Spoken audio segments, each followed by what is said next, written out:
Peace and love, flowing and growing with Sister Nzinga. Thank you for joining me. Thank you for all my subscribers, and please subscribe, please comment, and check that thumbs up. Let me know that you was here. Okay, so thank you to everyone who's helping me to continue to share an information that is helpful to us as a people, because we must emancipate ourselves from mental slavery. You know how it goes. None but ourselves can free our minds. And that is what we really need to be dealing with. We need to free our minds. We have been taught certain things that are helping our own demise. And we're participating in activities that is not good for us in the long run. Um, so as we continue to share and care, that's what this is all about, because you wouldn't take the time listening if you didn't care. I wouldn't take the time to present these things if I knew that you didn't care. So it's just about loving yourself and loving others. So as we continue to walk through this journey of life, we just have to make sure that we are doing our best, and that we are working on our purpose, and that we're spreading love and kindness. Despite some of the circumstances that we're in, we still have to just be full of love and kindness, because you get what you give. As we continue to love ourselves and love others, it will just spread.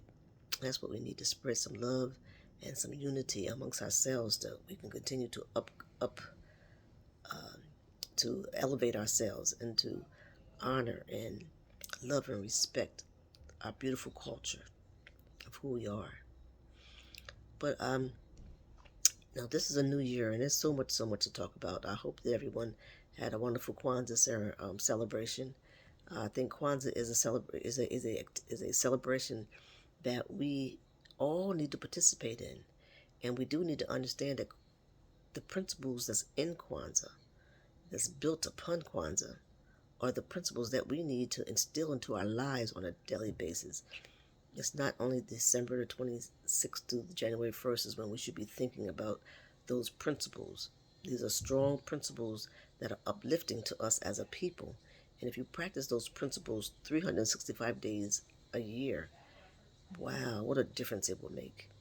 Even sharing the activities of Kwanzaa with children, letting them see that there are some alternatives, and then there's some learning about themselves and our people that we should be sharing, and to uplift our community. But one thing I want to talk about is, I've been doing some traveling lately, and in this country and out of this country, and seeing something that is still common amongst us as a community, as people.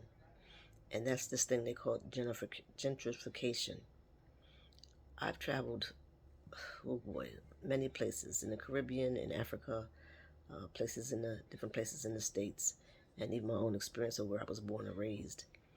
And this thing's going on everywhere. And what I'm talking about is that how we are leaving our neighborhoods, and letting our neighborhoods that we grew up in, pretty much fall apart. And see, this is part of the plan. That's the part we have to understand. That as we leave our neighborhoods thinking that we want to do something better or have something better, um, we're leaving our neighborhoods. Instead of taking those dollars that we put into other neighborhoods, we should put those dollars back into our own neighborhoods that we grew up in. Because when we don't, that means our neighborhoods are, falling apart. And then what happens? Those other folks are coming in, buying up our land for free. And even if we're not leaving, whatever neighborhoods that we have, if you look around yourself, and I really want you to comment to let me know if you see this, because I've seen it, like I said, in this country and other places. But what happens is other people are coming in and buying up our buildings, our homes that we're leaving for close to nothing, spending a little bit of money on those neighborhoods, which is the simple thing that we could be doing, and then they are either supplying rentals for us as a people in our neighborhoods, which means that that's our money going out of the neighborhood, or they are um, just rebuilding these neighborhoods and totally changing neighborhoods because so many of them are coming and buying properties in our neighborhood, and so valuable properties that we have is the valuable.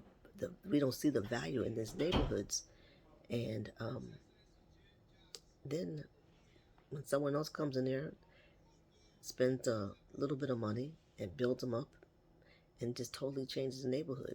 So, and sometimes when we have so many of these situations that it just fully changes the neighborhood from one culture to another. And so are too there are too many instances like this that are happening around the world, where you see other people are coming in buying up the land because people don't realize the value of land and just making changes, and those changes don't include us. It only includes us is that when we have to give them our money, to live in these areas. Or like I said, it totally just changes the whole neighborhood, and it's no longer, our neighborhood. So this, when I talk about this, when I see it, I was like, wow, look at this. Wow, look at this. And you could just see it. So what I want to know is, do you see this in your state or wherever, or in your country, where others are just coming over and pretty much trying to take over your community? But y'all, it's us that's allowing that to happen. These are some of the things that we have to think about. Like, why is this happening? It's because we are allowing it to happen. Because a lot of people, like I say, when I grew up, people went to school, perhaps, or either just didn't have to go to college or anything, but just got a job with the different organizations and companies, and then they think that okay, well, I don't know, I'm better than these people. I no longer live in these neighborhoods. No, and then people are going to educate themselves and not coming back and investing money into their parents' houses, to maintain them and to build them up. But when that happens, we lose out. Our neighborhoods are good. This idea about this word that they created, the hood, it's not. They no longer want to call our places where we live neighborhoods. They want to call them hoods. But we allow them to be able to create these words, and we use these words, and so it ends up us, getting the smaller stick, getting not the better part of that, community, or that investment and that value that we see in our neighborhoods. So we have to think about all these things because it's going to continue to happen. Many things continue to happen to us is because we allow it. We allow it. When we treat our neighborhoods, poorly. I guess I just want to just be straight up. We treat our own neighborhoods poorly. People know you're supposed to sweep your sidewalk. You're supposed to pull the little bushes that grow up around your neighborhood. When the leaves fall down from the trees, for those neighborhoods that have trees, you have to sweep those trees. Sweep the dead leaves. Keep your neighborhood clean. I mean, we have to even scrub our steps. And this is not like something that's what it does. That's what we did in the past. That still needs to be maintained as far as keeping the neighborhood up. So like I said, some of this stuff is happening because we allow it to happen. And so we have to really look at ourselves and see, are we being our best self? Are we taking care of what is ours? Are we, maintaining, love? Sometimes, you don't even know people on your own street because you don't talk to each other. You're not being neighborly. And that's crazy that you don't know the names of all the people on the street. When I grew up, I knew all the people on our street. And because we fellowshipped, we did things, we shared and cared. We had someone in the neighborhood. This lady, she did all the baking. So every time we had birthday parties, this person would be the one who would make all the cakes. When the time for us to do certain things, to start a school, there was another lady who did everybody's hair. We paid the people for these services, and that's how we continue to keep our money in our neighborhood.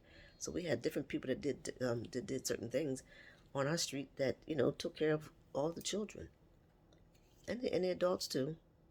But everybody had their own little niche, and that niche was shared amongst the neighbors.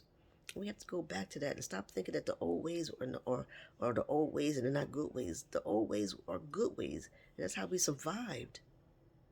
So it's not like, oh, that's what they did back in the day. Well, that stuff needs to be done still today, because we're still people, we're still neighbors, we're still a community. But we have to continue to think about, and don't throw away everything that you would consider to be old ways. The old ways is what's got us to this day today, that we're still alive and striving. So it's important that we share information with our children, pass down things that's helpful to us to build up the family. The family is a strong foundation that we cannot let fall apart, y'all. And I can say that, there's issues in all families at this point, including mine, that really shouldn't be there. We need to be able to talk about whatever the issue is, cuss them out, fuss them out, whatever, and then still be in love with them, and stop being so judgmental. Everybody's not the same. People don't handle things the same way. People don't do things the same way. People don't spend their money the same ways. You can't be critical of, well, this, that, the other, and I don't even want to get into some of the exact same things because that's petty. The point is that, don't be so judgmental. Allow other people to be who they are. And if it's different from you, that's okay. You respect the differences and keep it moving. So like I said, this is a new year. Let's look at things differently. Let's go back and evaluate and see what we can do better. I saw posted somewhere and it said that the worst thing for this new year is to be doing the same thing that you did last year. So y'all, look at self, because you can't really change other people. The only person we can work on is ourselves. But look at what we did, what we are doing, and how we can do things better. So like I said, share with me if you see this happening in your neighborhood. When I was talking about the gentrification, and share with me how there was maybe issues in your family, and you've done some things to make changes, because trauma is from childhood trauma. It's lasting sometime if we don't deal with it, and then it carries on to the next generation. So love upon yourself, love upon your family, and let's do better, y'all. Let's do better in 2025. All right.